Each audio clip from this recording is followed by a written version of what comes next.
Today's episode is brought to you by Mazars. SoundCartel.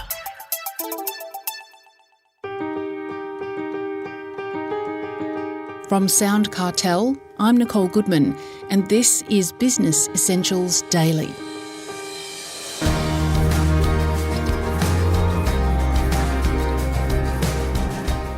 When Roy Osing took Canadian telco TELUS from startup to $1 billion in sales, he understood how critical customer service was.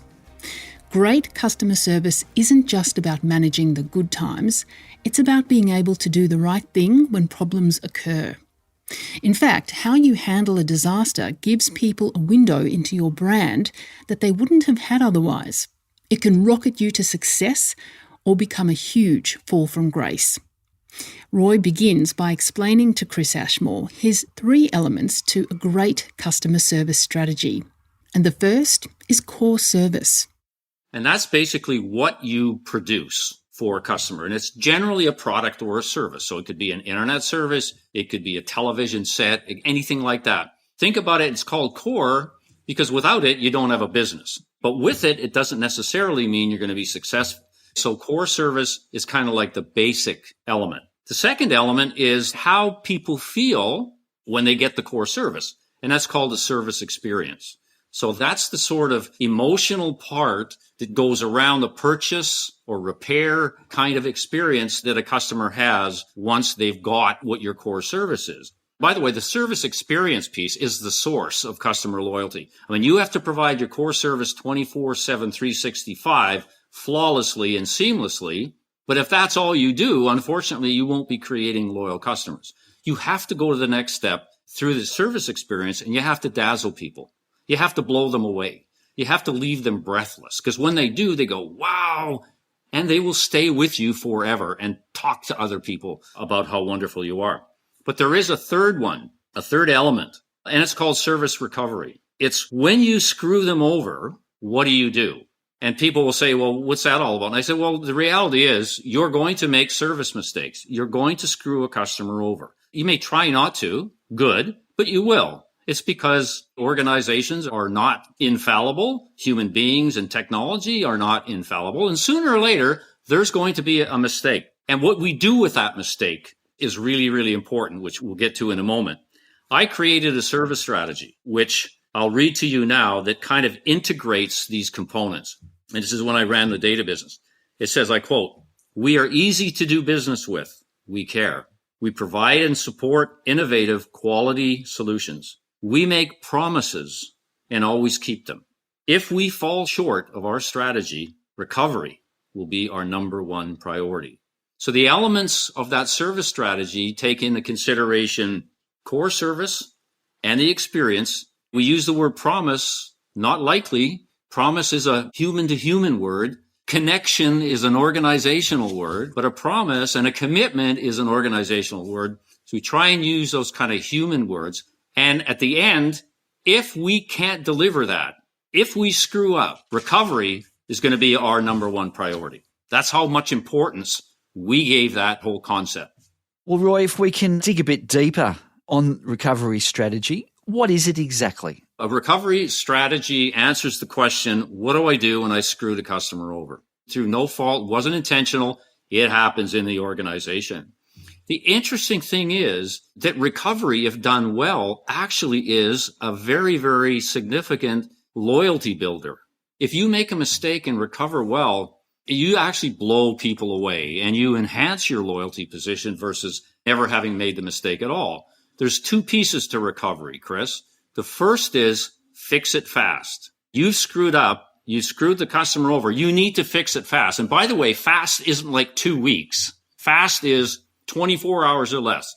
There has been studies that have shown that if you can fix a mistake quickly, then you still have a chance to hold the customer. But if you go beyond 24 hours, it's done. You may as well forget it. So fix it fast within 24 hours. But the second piece is where the gold is. And surprise them with what they don't expect. Do you have a recovery story you can share with us? Oh, man, do I have a recovery story to share with you?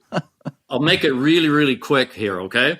This was really cool how we screwed this guy over. So we had a major hotel in downtown Vancouver. We had a service breakdown that literally put their communications out for about 3 hours, okay? The general manager calls me on the phone personally, as I had a relationship with him. To say he was not happy would be an understatement. He was pissed, man. He was really threatened to sue us for loss of business and to leave us for another telecom supplier, okay? So he definitely got my attention. Here's what I did. First of all, I apologize. So sorry. Didn't mean to do it. Our fault. We'll take care of it.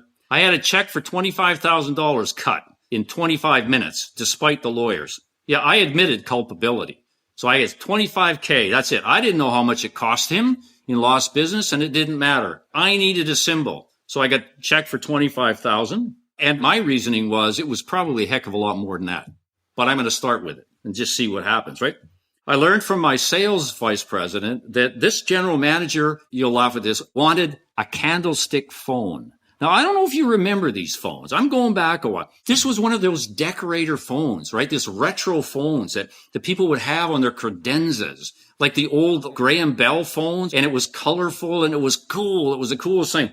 Learned that from his executive assistant, that this is what he really wanted. So that was a secret that we discovered. Okay. So I get in the car with my sales VP, my check for $25K, candlestick phone, and we go downtown Vancouver. As we enter the guy's office, and you could just see him. He was ready for me, right?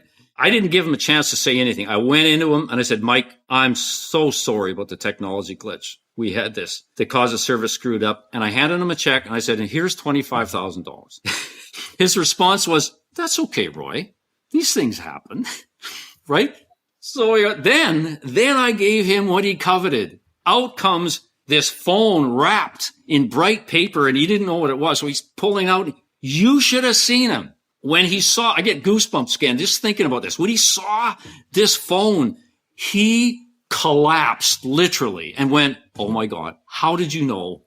I've wanted one of these for years. I've just been too cheap to buy it, et cetera, et cetera, et cetera. The bottom line of this, he forgot about the screw up.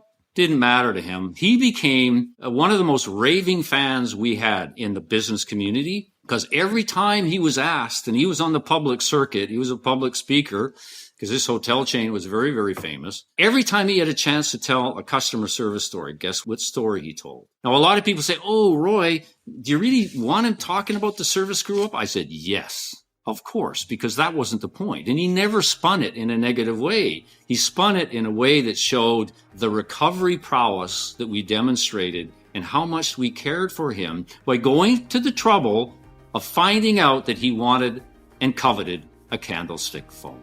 He never talked about the $25,000. Didn't matter. I could care less. The guy was giving us several $1 million a year. What do I care? And he never left us. That was entrepreneur Roy Osing.